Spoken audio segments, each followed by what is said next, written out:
मैं किसी बहस में नहीं पड़ना चाहता। मैं सिर्फ इतना ही कहता हूँ कि प्रधानमंत्री फिर डूअर्स आ रहा है।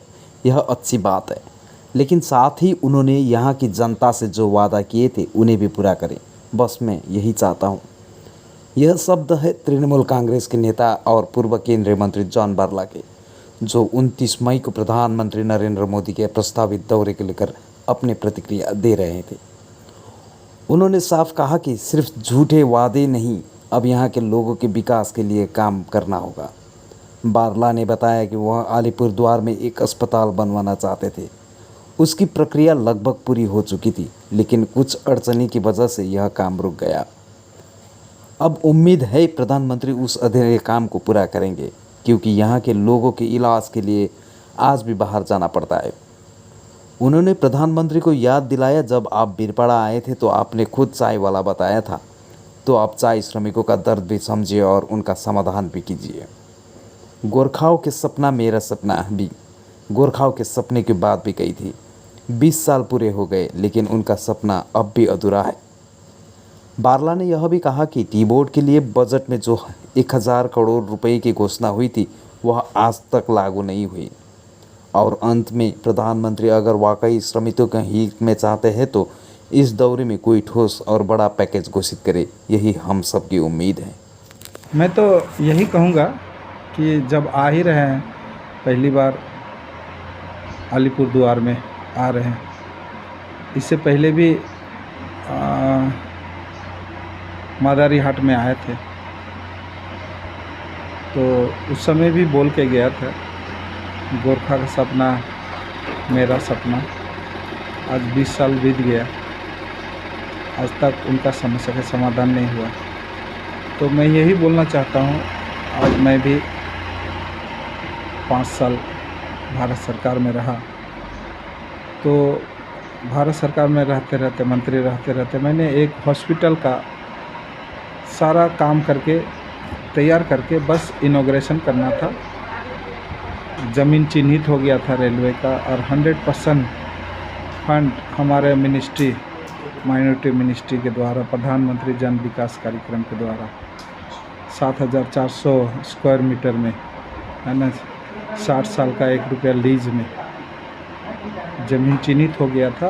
और कल ही एमयू माओ साइन होना था, और वो रुका हुआ था किसी कारण। इलेक्शन का जस्ट 2-4 दिन आगे ही ये घोषणा होना था, इनॉग्रेशन होना था, लेकिन कोड ऑफ कंडक्ट लागू होने से ये रुक गया। अब तो सरकार बन गया है, 1 साल बीत गया है, तो कम से कम अब प्रधानमंत्री आ रहे हैं, हम आशा कर रहे हैं, मुझे भरोसा है कि वो हॉस्पिटल का शिलान्यास हो जाए। मुझे यही कहना है कि जब आ रहे हैं तो कुछ ऐसा नहीं, केवल भाषण नहीं, कुछ दे के जाए। ये जो काम रुका हुआ था वो अगर हो जाता है तो यहाँ का जनता के लिए बहुत ही लाभदायक है। और हम लोग यही आशा कर रहे हैं कि ज़रूर उस मंच में कम से कम हॉस्पिटल का घोषणा हो जाए। बाकी हम लोग तर्क वितर्क में नहीं जाना चाहते हैं। प्रधानमंत्री आ रहे हैं, हमारा गर्व है कि हमारा देश के प्रधानमंत्री है, वो आ रहे हैं। बस मुझे विश्वास है वो कम से कम उस हॉस्पिटल का शिलान्यास हो जाए, क्योंकि हमें जब बीमार हो जाता है दर दर भटकना पड़ता है, यहाँ से कलकत्ता बहुत दूर पड़ जाता है। मैं चाय श्रमिक के लिए बहुत दिक्कत हो जाती है, यहाँ से आना जाना, हमको भेलूर ले जाना पड़ता है, दिल्ली ले जाना पड़ता है। कम से कम यहाँ सुपर स्पेशलिस्ट अगर हॉस्पिटल बन जाता है तो यहाँ का जनता का काफ़ी सुख सुविधा हो जाएगा। और मेरा और एक जो था वो भी तैयार था, मैं राज्य सरकार से बात करूँगा। यहाँ पर जहाँ पर राफेल उतरा था हासीमारा में एयरपोर्ट करने का, जिस तरह बागडोगरा में बना था, है ना, डिफेंस का एयरपोर्ट में प्राइवेट बन गया है, उसी तरह यहाँ पर भी बन सकता है। इसलिए बातचीत करके वो भी तैयार था, वैसे राज्य सरकार से बात करके उसको भी आप इसका भी पहल करें। और रहा केंद्र सरकार का 4 चाय बागान है, यूल्स कंपनी का, बानारहट बागान है, न्यूडस बागान है, चुनाभट्टी बागान है, कारबला बागान है।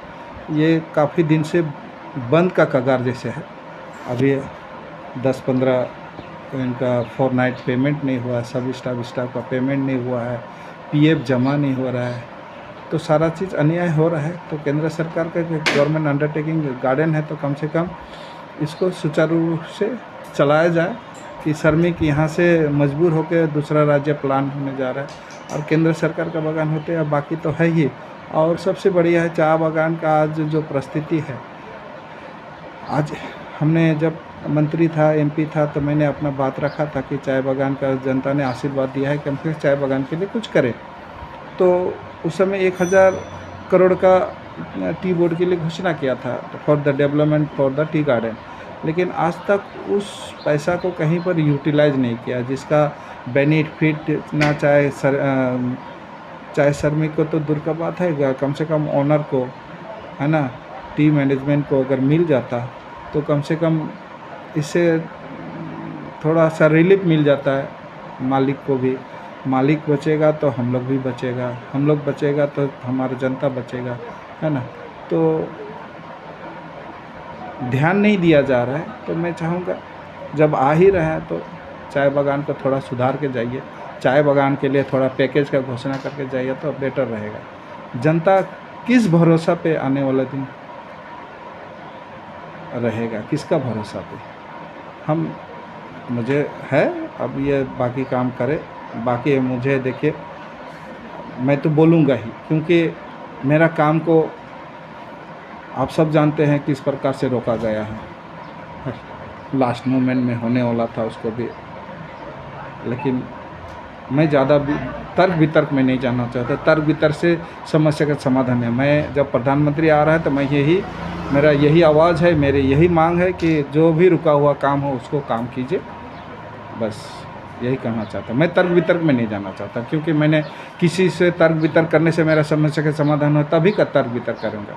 और बड़ा किसी का होर्डिंग लगाइए, अगर इनॉग्रेट हो जाता है तो बड़ा होर्डिंग लगाया, मुझे ज़रूरत नहीं है, मुझे क्रेडिट लेने का कोई नाम लेने का कोई ज़रूरत नहीं है। बड़ा आप ही लोग नाम लगाइए ना, जिस दिन आप लोग इनॉग्रेट कीजिएगा तो जनता का सेवा मिलेगा, बस वही मेरे लिए मन में संतुष्ट मिलेगा।